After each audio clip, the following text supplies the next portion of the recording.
Un saludo para todos los estudiantes. Espero que se encuentren muy bien y avanzando con sus trabajos. Quiero dejarles estas recomendaciones porque he visto más o menos la misma tendencia en la construcción de sus ensayos. Sé que es un reto importante construir un ensayo y entonces por eso quiero dejarles el video con las indicaciones porque creo que puede ser un poco más fácil y práctico para poder abordar todos los grupos que tengo asignados. Entonces, a continuación les presento pues estas indicaciones. Bien, lo primero es aclarar lo que es un ensayo. Recordemos que un ensayo es un escrito, es un texto donde nosotros argumentamos una postura en particular frente a un tema, frente a un concepto. Y en este caso, pues nos vamos a centrar en comprender cuál es el diagnóstico, cuál es el papel que cumple el diagnóstico en la salud mental comunitaria, eh, y además de eso, pues trascendiendo como esa visión tradicional u ortodoxa que tenemos del abordaje de la salud mental. Entonces, recuerden que el ensayo es una postura, debe evidenciar la postura, su interpretación por un lado, pero también la postura, el punto de vista crítico que ustedes tengan frente a esa comprensión que están haciendo de las lecturas. Esto es muy importante que lo tengan en cuenta porque lo que encuentro en común en la mayoría de los ensayos es que hay un muy buen intento de conceptualización, hay una muy buena argumentación sobre la comprensión que hacen a partir de las lecturas que realizaron, pero no se evidencia una postura crítica, es decir, trascender esa comprensión o ese resumen de lo que ustedes encuentran como relevante en las lecturas. Entonces es fundamental que tengan en cuenta cuál va a ser su postura crítica al respecto. Igual podemos entender que están de acuerdo con lo que se plantea en las lecturas, en el mapeo comunitario, por ejemplo, en los diagnósticos participativos, la relevancia que eso tiene, pero hay que argumentarlo de manera crítica. Ya vamos a mirar un poco qué nos puede servir para eso. A quienes he podido dejarles la retroalimentación en los foros, les he dicho que revisen el material que dejé anexo, que nos compartieron en la red de tutoras, de cómo elaborar un ensayo. En este escrito, en este texto, que es muy completo y muy claro, se enuncia qué es un ensayo, cuáles son los tipos, las tipologías de ensayo que hay y la estructura que se debe seguir. Por eso acudo a en esta presentación como estas imágenes de esa lectura de ese texto, porque cuando nosotros pensamos en los tipos de ensayos que existen, nos surgen ideas de hacia dónde va apuntando mi ensayo. La mayoría de los ensayos que yo he podido revisar están más centrados en el ensayo argumentativo, ¿sí? Es decir, ese ensayo en donde nosotros abordamos el tema, explicamos de qué se trata, que es en el nivel en el que la mayoría de ustedes está, explicamos de qué se trata lo que vamos a comentar, pero necesitamos argumentar también y trascender pues como ese resumen o esas conclusiones de ideas que tenemos frente a las lecturas. En el texto argumentativo, en un ensayo argumentativo, se puede pues presentar cuál es nuestro punto de vista, cuál es nuestra perspectiva frente a lo que estamos leyendo, hablando, por ejemplo, de las limitaciones que encontramos o hablando de los beneficios o las bondades que esto trae.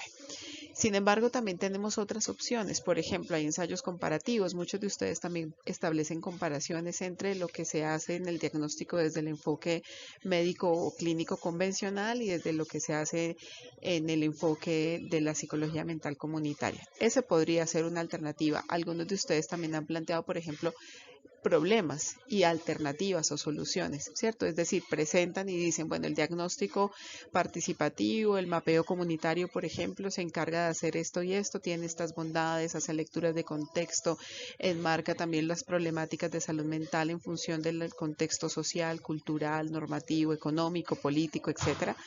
Y podemos evidenciarlo a través de una problemática en particular y cómo el diagnóstico desde este enfoque permite encontrar una alternativa.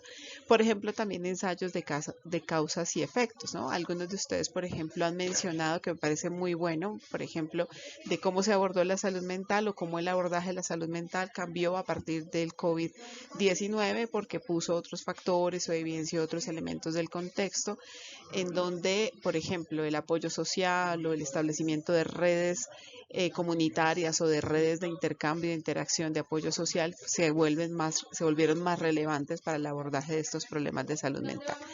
Entonces, esto es para decirles, revisen por favor estas tipologías que están contenidas en este texto, porque al pensar en ese tipo de ensayo que nosotros queremos comunicar, seguramente podemos también enriquecer nuestros argumentos. Otro aspecto importante que me parece traerlo a colación es la estructura del ensayo. Esto es un ejemplo, no siempre se pueden cumplir los pasos de esta manera, pero tener una estructura que más o menos responda a estos apartados es fundamental. Uno es el título. Ustedes saben que el título presenta de entrada el resumen, la idea central de lo que nosotros queremos transmitir en los ensayos. Un problema es donde nosotros planteamos una pregunta, un interrogante, una idea específica, ¿no? Y la tesis que está contenido también dentro de ese apartado de la introducción, ¿no? De donde decimos, a partir de este ensayo, en este ensayo ustedes van a encontrar preguntas reflexivas en torno a tal y tales cosas, ¿no? Después viene su argumentación, todo el cuerpo teórico y al final un cierre, unas conclusiones. Recuerden que nosotros tenemos un compromiso también de establecer una conclusión o una idea central a partir de toda la presentación del ensayo, que es lo que en grupo al final deberíamos compilar. Recuerden también que en todos los ensayos nosotros tenemos ideas que son propias, que por lo tanto son las que están sustentando nuestros argumentos, las que van a sustentar esa idea central, esa pregunta, esa postura crítica que nosotros debemos evidenciar en nuestro escrito, pero también tenemos conceptos o teorías o ejemplos que salen de la revisión de las lecturas que hemos realizado y que son las que tienen el fundamento o la base sobre la cual nosotros estamos presentando nuestro ensayo. Y todos esos conceptos o ejemplos, o bien sean porque tienen ideas parafraseadas o porque tienen ideas textuales, deben ir citadas, ¿no? Recuerden que eso es importantísimo, tener en cuenta toda esa normatividad de citación. Y finalmente otro aspecto que me parece importante mencionar, que no es menor, cuando tengan el ensayo, que es lo que hacemos en el foro, pues como exponerlo ante la lectura y ante la mirada crítica de otro lector, que eso nos ayuda y nos enriquece muchísimo, porque muchas veces lo que nos sucede es que pensamos que nuestras ideas son claras, pero cuando alguien los lee o cuando escuchamos nuestros escritos en voz de un tercero, nos damos cuenta que no se escucha tan claramente como de pronto lo pensamos o como lo tenemos concebido en nuestra mente.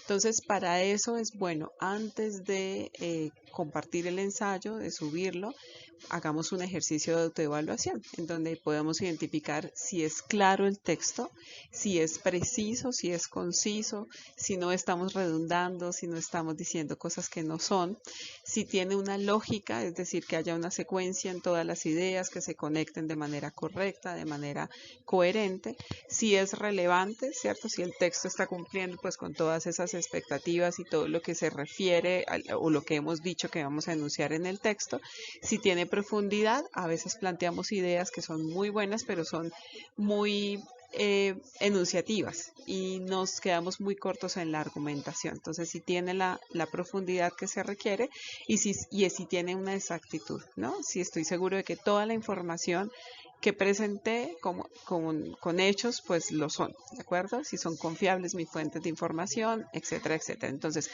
este registro de autoevaluación también está dentro del texto, que me parece un muy buen recurso, que es muy práctico, muy sencillo, muy claro, para que ustedes lo revisen y puedan hacer su evaluación antes de presentar el ensayo. Bueno, y finalmente, queridas estudiantes y queridos estudiantes, pues como importantes recomendaciones, porque sé que también han hecho consultas al respecto. Bueno, lo primero es que ya saben que la actividad cierra el 29 de octubre. Es importante que hagan entregas oportunas, que se programen, que puedan tener su fase de diálogo y de conversación colaborativa, y esto tiene que ser a partir de que todos compartan de manera oportuna sus ensayos y sus conclusiones, porque acuérdense que esa fase colaborativa es la que se hace o solamente se puede realizar una vez que tengamos ya listos nuestros ensayos y la conclusión o la idea central o esa idea principal que vamos a compartir de manera independiente.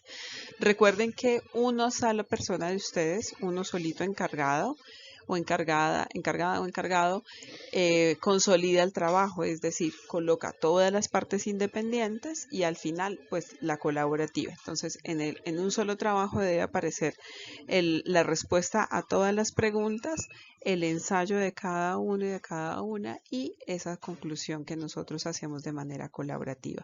Esa conclusión no es solamente la compilación de las 5 conclusiones o las 5 ideas centrales de los 5 ensayos, sino es conclusiones que nosotros vamos construyendo a partir del hilo conductor o de esa secuencia de ideas que vemos que estamos compartiendo. Puede ser que concluyamos más o menos cosas similares en nuestros escritos. La idea es que esas conclusiones tengan también una coherencia, que no solo sea el copiar y pegar de nuestras conclusiones, sino que aporten en esa reflexión y en esa pregunta que hemos establecido para dar respuesta de manera colaborativa, ¿cierto? Es decir, cuál es la importancia que tiene el diagnóstico dentro de los enfoques de salud mental comunitaria, la participación también y cuál sería como la diferencia que encontramos con estos enfoques más médicos, clínicos, convencionales, ¿no?